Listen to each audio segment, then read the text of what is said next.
You're listening to the Business and BBQ Podcast, hosted by Tim Harridge. Tim Harridge is an active entrepreneur who built and sold 6 companies by the age of 40 and enjoys sharing the ups and downs of business and entrepreneur life. As for the barbecue, that's just something he has a passion for and likes to share as well. Here's your host, Tim Harridge. All right. What's cooking, everybody? Tim Harridge here with another episode of the Business and BBQ Podcast. Thank you so much for joining me today. Today, I'm going to talk about leading with value. Leading with value is something that's actually come up in probably 3 or 4 different conversations in the last week and a half. And I just thought it would be a good episode to talk about because it impacted me.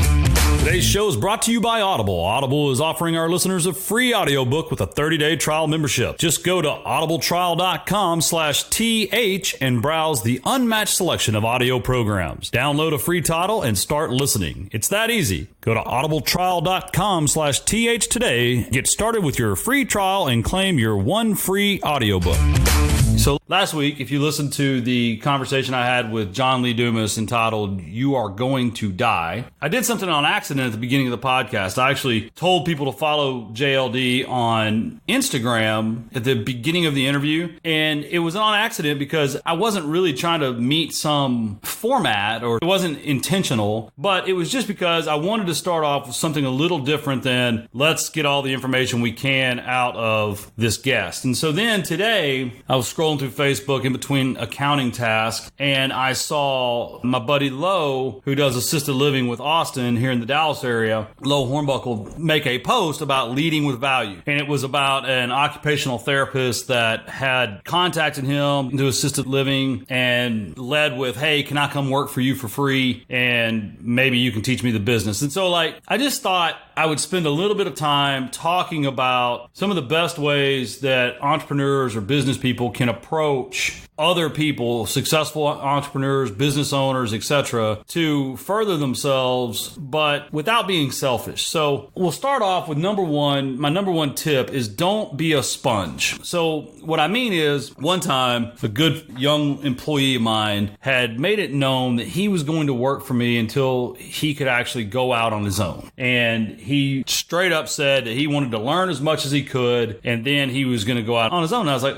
that's great. I don't want anyone to work for me that feels like they have to, like I own them or something. In my opinion, as an entrepreneur, you're a good boss or a good entrepreneur if people that work for you actually do leave your company and do go find success somewhere else. That tells me that you're actually teaching people, you're actually helping people, you're actually kind of empowering and trying to grow future leaders. What I don't like, though, is the people that come in, they only want to take and don't want to give. And so my number one advice is don't be a sponge. And what that means is don't go into the situation telling someone like me or someone that you're going to work for that you want to learn everything you can so that you can move on and start your own company. Instead, maybe go into the conversation telling someone, "Hey, I want to make your business better. I want to perform valuable tasks. I want to help you make more money. I want to provide free services. In return, can I blank?" Right? So I think it's a change of mindset, because a sponge takes. A sponge sucks up everything it can get and really doesn't give much back in return. So just my number one piece of advice is don't be a sponge. The second part of leading with value, I think, is be a little grounded. You don't need to, you don't need to make everything about yourself, right? So really have a care and a concern for what the other person needs. Have a care and concern for if you're approaching me, and so it happens to me all the time. People contact me, "Hey, Tim, I'd love to flip houses." Okay. "Hey, Tim, I have some money. I'd love to loan it to you if you'll teach me to flip houses." Or, "Hey, Tim, I'm a general contractor. I'll fix a house for you for free if you can show me how to flip houses." Right? Like today, someone was like, "Oh my gosh," they were talking about cash flow mortgages. So they're like, "I really need help understanding these mortgages. Maybe we can go to lunch." I mean, you didn't even offer to buy, you're telling me you need help and you're asking for help, but you're not really offering much in return. So I don't know, I feel like I've gotten a lot in my professional career and a lot in my personal life by trying to add value wherever I can, even if sometimes it's at a grocery store and making someone smile. I think you really have to do your best to add value and lead with that. So there's probably people watching this all the time. Oh, I want to get into rental properties. Okay.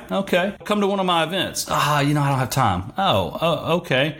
Well, listen to one of my YouTube videos. Yeah. Can't you just take me to lunch? It's like, or can't we just go grab a drink? And it's like, think about it. Think about the way that sounds, right? Ask someone, hey, is there anything I need to do that you need? Is there anything I can help you with? Always lead with value. I think it's just something that people just make such a mistake. Last week, I had someone contact me. Hey, I saw you were building a house. I said, yeah. Well, I need some subs. Could you help me? And it's like, I'm a nice guy. I helped them, but it just doesn't make you want to help people as much as if someone were to call and say, hey, Tim, I saw you were building a house. Well, I own a car wash. Why don't you bring your car by? Let's get it washed. And then maybe you could talk to me a little bit about what you're building in your back. Find a way, if you're going to ask for something, find a way to add some value or offer something up in advance before you ask for something. So like last week, I was actually at a really good barbecue place in Richmond, Virginia, of all places. I read about it online. I went, checked it out. It was Texas Barbecue in Virginia, which is a very weird thing, but it was there. And I walked up to the owner. Her name's Alex, and they call her Orange. It's ZZQ Barbecue in Richmond, Virginia. But I walk up and I tell her, hey, I run a podcast, Business and BBQ Podcast. I'd love to interview you one day, but for now, I've enjoyed the food here. Could I take a couple pictures so I can post it on social media and let people know that this is really good Texas barbecue? And I'm from Texas. She's like, well, yeah. So it's like, I could have just walked up and said, hey, do you mind if I get a pit tour? Well, she may say yes, but she may not be as excited about it if I just go straight in with what I want. So instead, I said, look, I'm going to take some pictures. I'll put it on social media. Your food was really good. Can you show me around? Let me take some pictures so I can post it. She was like, absolutely. And so from there, I was still asking, like, it helps me. It helps me to get to post these barbecue adventures on my website. And now I'm getting ready to transition the podcast more towards a barbecue, well, not transition. I'm creating a second podcast that's going to be more about only barbecue, not the business aspect. This one's going to stay the same because I like this one. I like doing it. I like mixing in the barbecue talk. But anyway, the first is don't be a sponge. The second is don't be selfish, right? So find a way to offer something up front that person may need or want so that you can then extract something that you need or want. Like, it's a like-kind exchange. So that's number two. And number three, and most importantly, once you've received value, I feel as if you have an obligation to share. And I think too many people that, frankly, a lot of the ones that don't lead with value are the same ones that then once they have knowledge or experience or information, they don't share it. And I think that's wrong. I think that you should share what you have and share what you learn and try to help others the way they've helped you. Now, on the same token, though, if someone approaches you in a very selfish mentality, it happens all the time. So there's an investor in the Dallas area that I taught him a lot of and trained him. He actually worked for me one time. He calls me all the time to bounce things off of me, and he's a smart dude. But if I have an event or something that's about what it is he always asks me about, like, he won't come. It's kind of funny. It's like, okay, wait, you've got my cell phone, so you call me to bounce complicated situations and soak up my 20 years of experience. But when I host an event, like, you don't want to pay me to come bounce things off of me, right? I mean, people call me all the time. Why don't I take you to lunch, Tim? I'd really like to pick your brain. And my standard reply, and this pisses people off a lot, my standard reply is, no, thank you. I have lunch money, right? You can watch my YouTube videos. They're free. Just go to YouTube, search Tim Herridge. There are hundreds of real estate training videos out there that people have paid me thousands of dollars for. You can listen to my podcast. It's free, right? You can watch some of my Facebook videos. They're free. I'm working on a whole series of YouTube videos that we're going to publish for free on cash flow and cash flow based mortgages and training, really just trying to help landlords out. But don't ask me to break my routine and just so you can kind of shortcut the system. Does that make sense? I hope it does. last week had a salesperson 2 weeks ago wanted to catch up with me. I knew there'd be a bit of an ask at the end of the lunch, but they contacted me, and here's the way they led with a lot of value on this one. First thing they said was, "Hey, Tim, I'd like to catch up. Is there a great barbecue place that I could take you to that would be convenient for you?" So I'm like, okay. They've done a little research. They've paid attention to what I'm up to these days. They're willing to make it convenient for me and pay, right?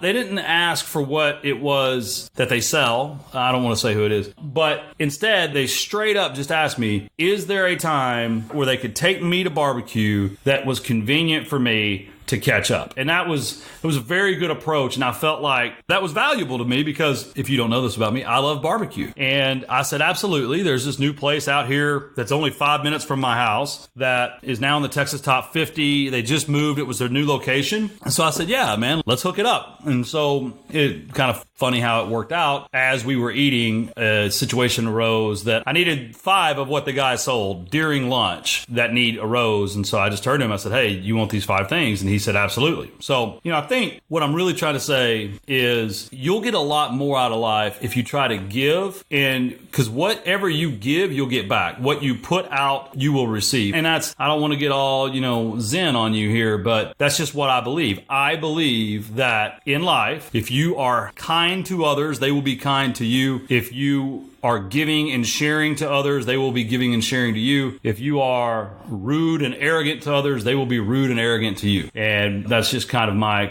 skill set. So that's really it for this week's episode. I've got my good friend Ken Shadell, my mentor, going to be on next week's show. We're talking about personalities. We're talking about team building. We're talking about how not to make the mistakes that Tim Herridge has made in the first 20 years of his company and professional career, or how to make them faster and better and without as much of an impact as they have had on me. It's kind of funny. It'll probably end up being a 2-part episode because when he and I get together, we turned coffee into an hour-and-a-half meeting the other morning, which was great, honestly. It was good to catch up with him. It had been a while. So what we're going to do here is I am going to transition a little right after the break.